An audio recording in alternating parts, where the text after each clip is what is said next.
Hello everybody, welcome to the Milledgeville Public Library of Illinois. We have a new story for you today. Today's story comes to us from China and it is called Lon Po Po. Once long ago there was a woman who lived far out in the country with her 3 children, and there was nobody else who lived nearby. Well, one day Mother got up in the morning and she said, "Children, it is your grandmother's birthday today, your Popo, but it is a long walk to her house. And I do not think that the little one, I do not think that Pautse will be able to make the walk. So I am going to walk to your grandmother's house and I am going to see her for her birthday, and I will probably sleep there tonight. And then in the morning I will come home." Now Shang was the oldest. And Mother said, "Shang, I want you to lock the door when I leave and do not open it for anyone." Well, Mother packed up her little gifts for the grandmother, for Popo, and she left to go to Popo's house. And Shang and Tao and Pautse, the 3 sisters, they played in the house and they had some fun together. But living nearby their house, something they did not know, was an old wolf.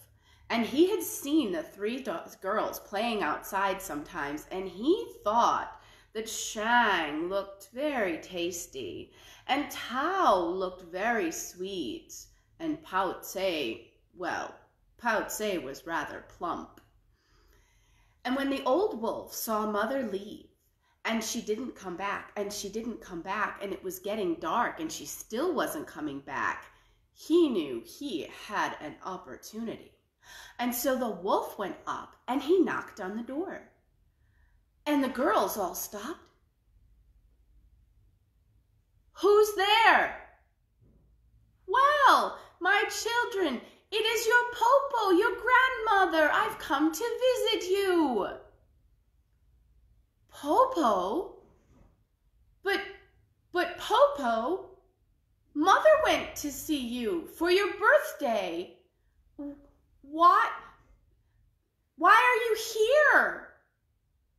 And Popo and the wolf said, "She went to see me for my birthday? That is very strange that I did not see her on the road.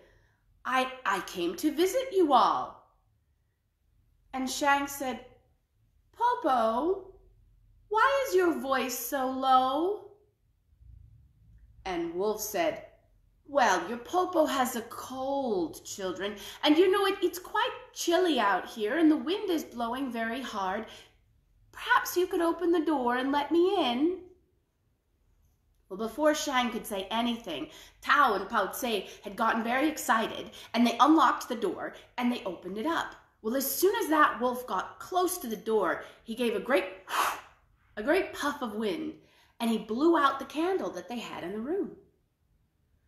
And Shang said, "Popo, why did you blow out the candle? Now it is very dark and we can't see anything." And Popo said, "Oh, don't worry about it, child. It will be all right. Come here and give your Popo a hug."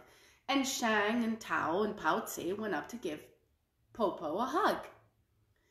And when he hugged them, he said, "Oh, how sweet you are. Oh, how tender you are. Oh, how plump you've become." Before very long, the wolf started to yawn and pretend that he was sleepy. And he said, "Well, all the chicks are in the coop and Popo's very tired. Let's go to bed, children." Now, they only had one bed in the house. And when they would go to bed, Pautse and Mother would lie at the one end of the bed with their heads at one end, and Shang and Tao would lie with their heads at the other end of the bed. And so that's what they did. They climbed in, and the wolf, the Popo, and the Pautse lay with their heads at one end, and Shang and Tao lay with their heads at the other. Well, Shang stretched out her feet, and she felt the wolf's tail with her feet. She said, Popo, why do you have a bush on your feet?" And the wolf thought very quickly and said, well, you know, Popo has brought some hemp strings with her so that we can weave you a little basket tomorrow. Won't that be fun? Oh, yes, that would be fun. And then Shang stretched out her foot again, and she felt the claws on the wolf's paw. And she said, Popo, why does your hand have thorns on it? And the wolf said, well, you know, my dear, Popo has brought an awl with her so that she could make you shoes in the morning. Won't that be fun? Well, by this time, Shang, who was quite a smart young lady, was starting to get suspicious. And so she reached over and she lit the candle. But as soon as she lit the candle, the wolf, he blew it out again. But Shang had had enough time to see the wolf's hairy face, and she knew that was not her Popo. So she lay back in the bed and she thought for a little bit. And then she said, Popo, have you ever tasted a ginkgo nut? They're very tasty. The skin is all soft and tender like the skin of a baby, and they're so sweet. And with just one taste of it, you will live forever. Have you ever tried one? We have a tree just outside the door, and the ginkgo nuts grow at the top. And the wolf sighed and he said, well, my sweet little one, you see, your Popo, she's old and her bones have gotten brittle and I cannot climb the tree anymore. And she said, well, Popo, we could pick the nuts for you. Well, the wolf, he thought about that for a minute and he thought, you know, I would like to live forever. And so he said, all right, that sounds like a good plan. And so Shang got Tao and Pao Tse, and they went outside and they climbed up the tree. And when they got up to the top of the tree, Shang told her sisters all that she had seen when the light had been lit, that there was a wolf and it was not their Popo. And so they stayed up in the top of the tree, eating ginkgo nuts and waiting, hoping that the wolf would go away. But he didn't. He came out the door a little while later and he paced around under the tree and he said, Children, Popo is waiting. Have you found the ginkgo nuts yet? And Shang said, well, we found them, Popo, but, well, the magic of the ginkgo nut doesn't work unless you pick it yourself. You'll have to come up and pick them. And the wolf said, but I cannot climb the tree, children. I already told you that. And so Shang pretended to think for a minute. And she said, I have an idea, Popo. Near the door, there's a big basket and a rope. And if you tie the rope onto the basket and throw it up here, then I will pull you up into the tree and you can pick the ginkgo nuts yourself. Well, the wolf thought that sounded like a good plan. And so he went over and he tied the rope around the basket. He threw the rope up into the tree. And the girls caught it, and the wolf climbed into the basket, and Shang started to pull on the rope.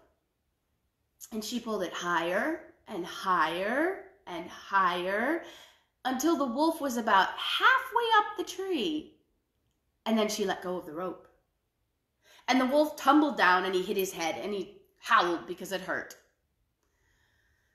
And Shang called down, oh, Popo, are you all right? And the wolf called up and he said, well, I hit my head, but yes, I think so.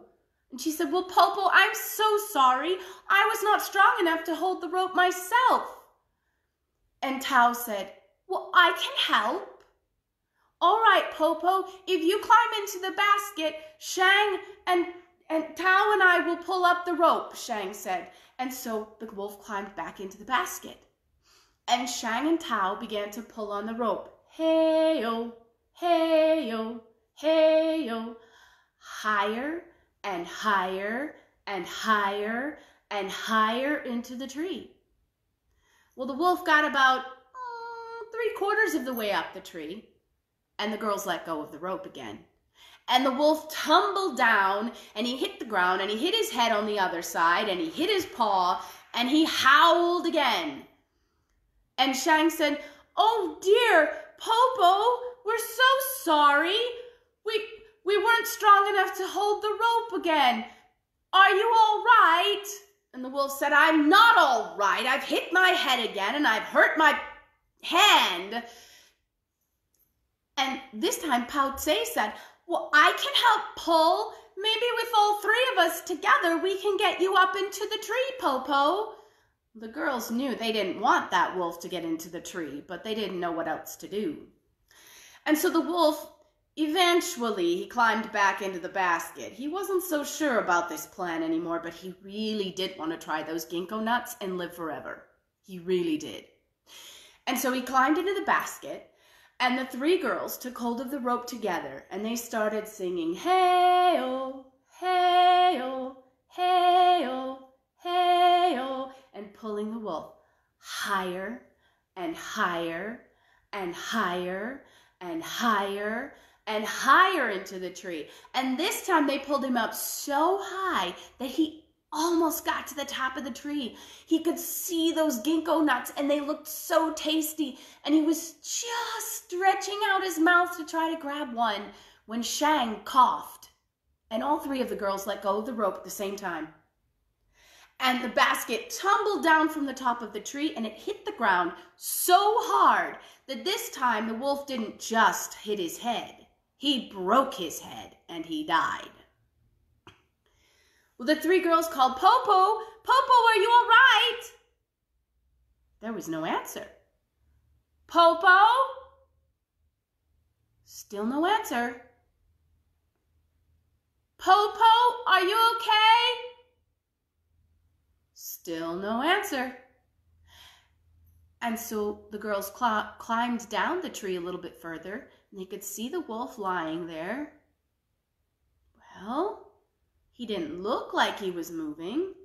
Popo? No answer. So they climbed down the tree to just above the ground and they looked again. The wolf still hadn't moved. So then they got down and they poked him and he still didn't move. And then they knew he was dead. And so they went back into the house and they closed the door, and this time they locked it and they left it locked. And they went back to bed. And the next morning when their mother came home from their Popo's, the real Popo's house, carrying lots of baskets of food, they told her all about the fake Popo that had come in the night and how they had taken care of it. And that is the story of Lon Po Po from China. I hope you enjoyed it, and I hope you will join us again on Wednesday at 3 p.m. Central Daylight Time, when we will have another story for you from the Milledgeville Public Library of Illinois. Bye!